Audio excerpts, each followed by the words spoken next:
시청자 여러분, 안녕하세요. 오늘은 디펜스 타임즈에서 안승버 대표님과 함께 우리나라의 자랑스러운 FA50이 수출된다는 소식을 전해드리도록 하겠습니다. 특히 그 수출이 네. 유럽 시장에 진출할 수 있게 됐다는. 야, 우리나라가 지금까지 인도네시아, 동남아 국가에 필리핀을 포함해 판매를 좀 했었는데요. 이 친구들이 돈을 자꾸 깎아달라 그러고 하는 내용 때문에 곤란하다 이런 얘기를 들었었거든요. 동남아 시장은 아무래도 좀 이렇게 쪼개서 사는 경우가 많죠. 게다가 현물로도 준다 그러고. 근데 실제로 현물을 받아본 적은 없고, 그래서 이제 수출이 좀 이렇게 크게 한 번에 되지 않고 작게 이제 이루어져 왔죠. 물론 이제 이라크가 이제 산 것은 있는데, 그래서 그 범주를 어떤 그 4개국에서 벗어나지 못하고 있었고, 그 이후에 어떤 우리 수출 영업, 어떤 그 판매를 위해서 많이 노력을 했는데, 그 다음으로 얘기됐던 게 이제 남미의 아르헨티나, 콜롬비아 공군이 이제 살 수 있다 했었는데 완결이 된 건 없고, 아르헨티나 공군의 같은 경우는 이제 필요로 한데 그 사출 자석이 또 영국제라서 또 좌절이 됐었고, 그래서 이제 그 이후에 좀 얘기가 됐던 게 이제 말레이시아 이제 공군이 기존에 이제 공격기가 있죠, 그 호크입에 그것도 대체해야 되기 때문에 도입을 하겠다, 18대. 물론 이제 얘기는 지금 엎치락뒤치락 하면서 지금 진행은 되고 있고, 잘 되는 쪽으로, 최근 뉴스가 잘 되는 쪽으로 이제 진행은 되고 있는데, 말레이시아 공군의 결정은 하반기, 어떤 여름을 지나야만 가능할 거로 지금 보고 있습니다. 이렇게 FA50이 여러 나라에 수출을 시도를 하고 있었는데요. 잠깐. 아르헨티나가 이 FA50을 수입할 때 영국계 마틴 베이커 사출 자석은 절대 안 된다. 영국이 안 팔겠다? 그런 얘기인가요?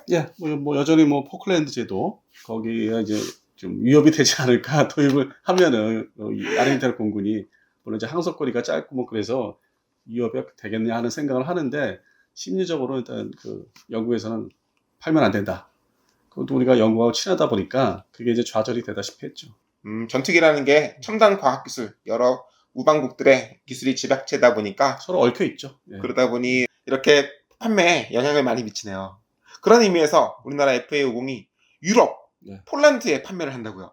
사실상 결정이 된 것 같습니다. 이야. 그 대수는 이제 48대인데.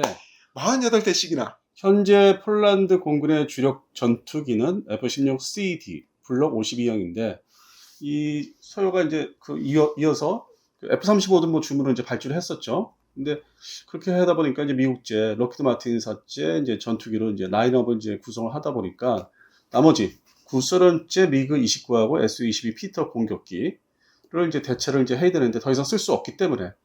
그래서 이제 물색을 하다 보니까 그 라인업 구성에 있어서 F-50이 많이 유리한 점이 작용을 했죠. 막연히 생각하기에 F-16CD형 같은 경우는 장거리 미사일인 암람도 운영을 할 수 있고 또 폭격 기능도 갖고 있는 아주 숙성된 실전에 바로 쓸 수 있는 전투기로 알고 있는데, 어떻게 우리나라가 미국의 그런 F-16을 제치고 수출을 48대나 할 수 있었을까요?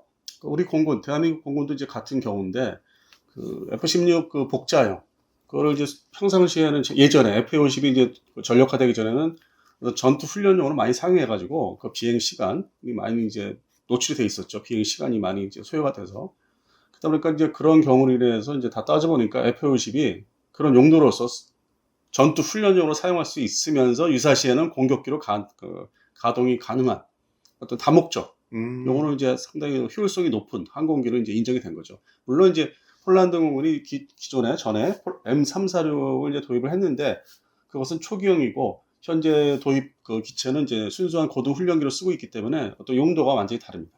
그래서 미그 29를 대체하면서 F-16을 보조하는 전투 공격기로서. 근데 제가 개인적인 추정이긴 하지만은 이미 미그 29 폴란드 공군이 보유하고 있다는 23대분의 미그 29는 사실상 그 전에 우리가 이 봄에 우크라이나 공군에 다 이렇게 분해해서 어떤 다 넘긴 걸로, 그러니까 비행해서 간 게 아니라 지상으로 이제 조이되는데 다 이렇게 프라모델 좀 분해해가지고 트레일러에 실어서 포장해서 보내면은 그 우크라이나 공군이 그걸 이제 직접 다시 이렇게 재조립해서 일부는 사용한다 하더라도 마킹이나 페인트 다시 해가지고, 근데 아마도 한 절반 이상은 그 부품 공급용으로 사용하고 있지 않나. 최근에 우크라이나 공군의 미그 19 어떤 비행 빈도가 높다고 합니다. 전투기라는 게 전투기만 가는 게 아니라 엔진, 특히 레이더, 그 다음에 데이터 링크, 피와 식별 암호 장치, 암호 통신 장비 이런 것들이 다 갖춰 가야 되기 때문에 수출이라는 게 굉장히 까다로운 일인데 아마 이게 로키드 반쯤은 미국 전투기, 로키드 마틴 전투기이기 때문에 오히려 수출이 쉽지 않았나 이런 생각도 듭니다. 애초에 뭐 설계 제작 됐을 때부터 그런 면을 이제 많이 노리고 있었죠. 우리도 그렇고 뭐 미국도 협력을 하면서 어떤 기존의 F5 이제 후속의 어떤 시장으로서 보고서 이제 같이 이제 협력해서 개발해서 제품이 나왔는데 그 시간이 이제 흐르다 보니까 뭐 2013년 이후에 우리 공군 전력화 했지 않습니까? 그때부터. 근데 F5 시장의 대체 시장은 아니더라고요. 네, 완전히 그 상황이 바뀌었죠. 순수하게 이제 독자적인 어떤 수출을 할 수 있는 어떤 그 대체 상품으로서 독자적으로. 그래서 F5 시장에서 벗어났고, 그리고 현재 이렇게 M346도 좀 많이 좀 제낄 수 있는 이제 이 폴란드 수출로 인해서 그럴 기회가 더 올 거는 같은데 대상 국가들은 좀 더 좀 살펴봐야 되지 않을까. 그리고 동남아나 이제 남미 시장은 좀 이렇게 재정적인 문제가 있어서 크게 뭐 판매를 좀 기대하기는 어려울 것 같아요. 뭐 판매를 하더라도 이렇게 조각조각 몇 대 몇 대. 예. 그래서 역시 그 유럽의 어떤 그 지금 이제 재군비를 해야 되는 나라들을 그런 나라를 대상으로 좀 영업을 더 활발하게 펼쳐야 되지 않을까. 예. 폴란드가 현재 발등에 불이 떨어졌다고 들었습니다. 예. 국가 총생산의 3%, 현재 1.5%에서 3%로 2배를 늘려서 급격하게 군비를 준비하고 있다. 이런 얘기를 하고 있는데요. 예. 그래서 FA50뿐만 아니라 지상 병기까지도 같이 패키지로 판매된다는 소식이 있어요. 이미 뭐 미국제 전차 M1A2 에이브람스는 지금 인도가 되고 있고, 근데 물론 이제 이게 그 250대를 발주했죠, 작년에.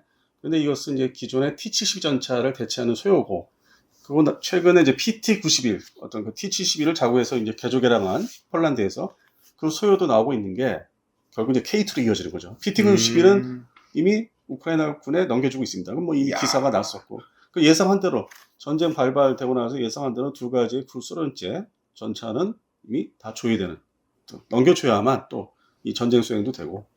이렇게 폴란드가 발등에 불이 떨어진 상황에 우리는 우리의 자랑스러운 과학기술의 첨단체인 산업의 총화인 전투기와 탱크를 판매할 수 있게 되었으니 어떻게 보면은 좀 어부질이라고 해야 되나요? 아니 전차도 원래 그 협상이 좀 이루어지고 있다가 이제 가속화되는 거죠. 가속화. 그 3월 이전까지 2월 달까지는 좀 지리한 어떤 협상이 도입 뭐 수출 협상이 있었죠. 그것이 이제 전쟁 발발로 인해서 좀 더 빨리 시간을 당겨서 또 도입을 해야 된다. 결정을 사실상 내린 거죠. 미국이 파이팅 펠컨을 많이 갖고 있는 걸로 알고 있는데요. 이런 것들을 싸게 판다. 이러면은 우리 FA50이 예를 들어 수출이 뭐 좌절되거나 막판 가서 엎어지거나 그럴 염려는 없겠습니까? 근데 실제로 미국이나 이스라엘 그 본국에서 사용하다가 이제 보관하고 있는 기체들이 블록 25 이전형입니다. 그래서 뭐 비행 시간도 많고 그 개조하려면 시간도 많이 걸리고 비용도 더 들고 어떤 뭐 좀 현실성이 떨어지죠. 블록 32부터 이제 개조가 좀 수월하게 되고 시스템이 좀 완비가 되어 있기 때문에 그래서 그럴 바에는 그냥 새 기체 FA50이 실제 지상 공격 능력은 더 좋다고 이제 공군에서 평가를 이제 하고 있습니다. 실제 공격 성능이 좀 이렇게 명중률이 높다. 저도 리허설 때 이 말을 듣고 굉장히 놀랐습니다. 아니 그래도 F-16 파이팅 펠컨이 완전한 숙성된 전투기로서 전투 폭격 임무도 잘할 수 있는 걸로 기체로 알고 있었는데 이 우리 FA50이 그보다 더 뛰어난 인터페이스를 갖고 있다. 뭐 컴퓨터 시스템, 뭐 소프트웨어가 이미 그 우리 공군에 개량되지 않은 KF-16을 기준으로 했을 때 KF-16은 90년대 이전 겁니다. 네. 그 어떤 시스템이.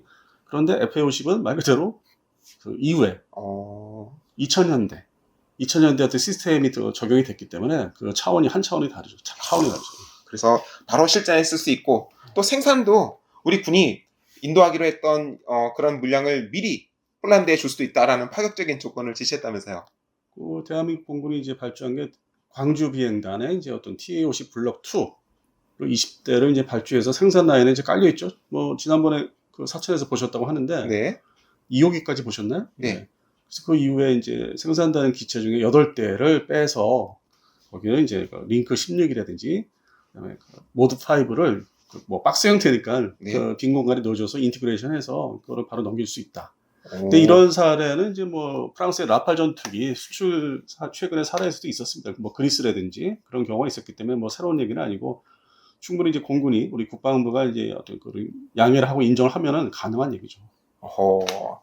그래서 그러면 우리나라가 앞으로도 폴란드와 더욱 긴밀한 외교 관계를 가질 수도 있겠다. 뭐 그 이후에 폴란드의 주변국 것들의 어떤 수출이 좀 이렇게 더 이어졌으면 좋겠습니다. 제가 전에 사천에 K카이 본사에 갔을 때 식사를 하면서 FA50 1000대 수출 로드맵이라고 하는 프레젠테이션을 봤는데요. 과연 1000대를 팔 수 있을 것인가? 어떻게 생각하세요? KF21 보라매가 이제 초도배행을 이제 했죠. 네. 그래서 이제 향후에 이제 2026년까지 개발을 이제 완료할 예정인데, 그 어떤 등급에 따라서 수출 대상국이라든지 등급에 따라서 이제 잘 이렇게 선정해서 뭐 영업을 해야 되겠죠. 판매 영업을. 그래서 제가 볼 때는 과연 뭐 1000대? 500대? 뭐 이제 하여튼 그 사이에 500대에서 1000대 사이에는 이제 가능하다고 보는데, 야, 그러면 성공한 전투기로 앞으로 후세의 역사에 남겠는데요? 그래서 또 KF21도 이제 많은 역할을 수출해서 이제 앞으로 하겠죠. 2030년대. 예.